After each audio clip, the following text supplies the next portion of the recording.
Because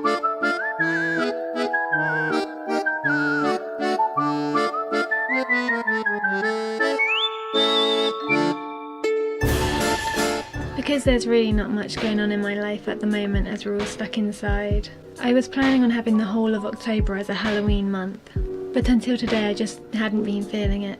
So it's Monday the 26th today and it'll be Halloween on Saturday.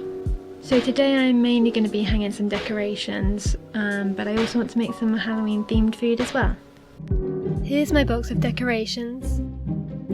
I've got a spooky skeleton, plenty of black tinsel, some tablecloths and ripped netting, another spooky skeleton, an evil hairy rat.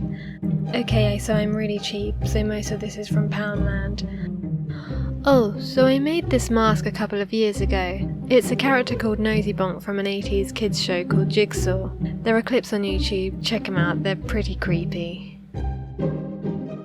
I've been meaning to remove these flower garlands from my bed for a while, so I'm just doing that. I don't want to put anything too heavy on my bed frame because it could be quite noisy if something keeps tapping on the metal, so I'm just wrapping some black tinsel around it. I have these little purple glitter skeletons that I'm just wrapping around the tinsel.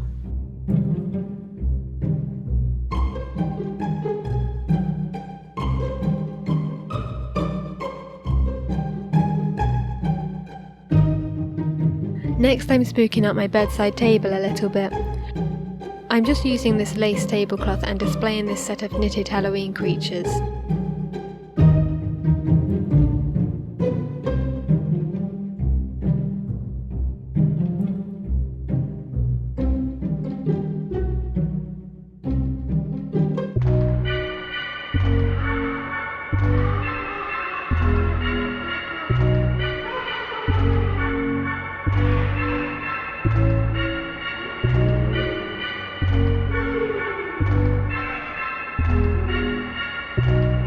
I also replaced my usual cushions with some demon plush toys.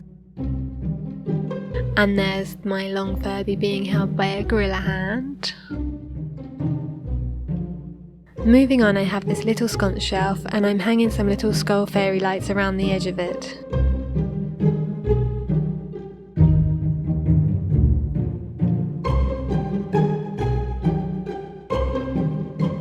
And I added some skeletons on top of it as well, along with an evil hairy rat for good measure.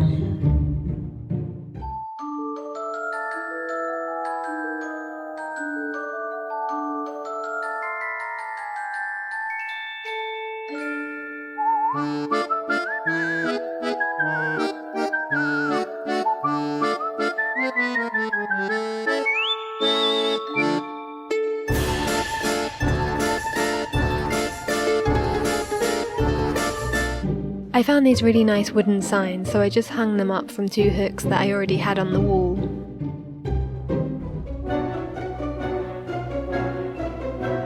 I ended up falling ill for the next 6 days, so there goes my Halloween week. Great timing. Luckily it wasn't the big C, though my voice is still quite scratchy and I'm drinking hot tea while recording this to try and calm it a bit.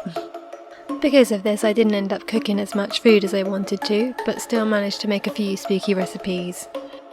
I have these really fun silicone pumpkin and skull moulds that I bought last year. I got a boiling hot bowl of water, placed a second empty bowl on top and melted some white chocolate in it. I prefer to melt chocolate this way rather than over the stove, as it is impossible to burn it this way, and it is much less likely for the boiling water from the saucepan to splash into the bowl with the white chocolate inside.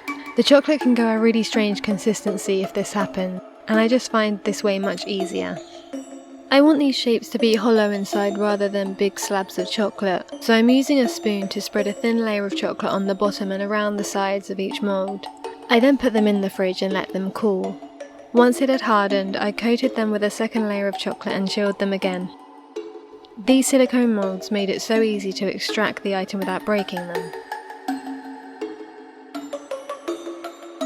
I used these as toppers for some simple chocolate cupcakes that I made earlier.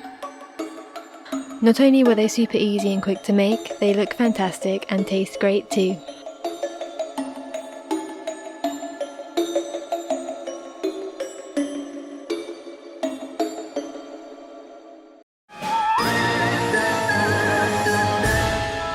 We found this brain-shaped mould, in Poundland of course, and mixed up some red strawberry jelly for it.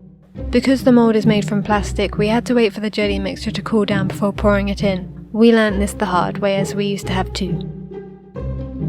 When the jelly was cool enough, we poured it in the mould, added the fruit and chilled it in the fridge overnight.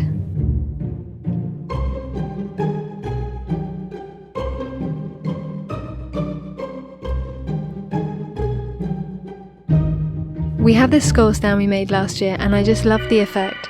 The fruits at the bottom of the jelly helped give it that brain-like texture. It's super yummy and easy. I recommend adding some whipped cream when serving. All this is a simple 2-ingredient Rice Krispie cake that we decorated. I made some white chocolate tombstones with silicone moulds, just like before, but instead of coating the sides, I just poured it in. To create the soil, we separated the cream filling from Oreo biscuits and then crushed them up. We spread this around the tombstones, then added some cut up strawberry laces to the top. Didn't they look like worms?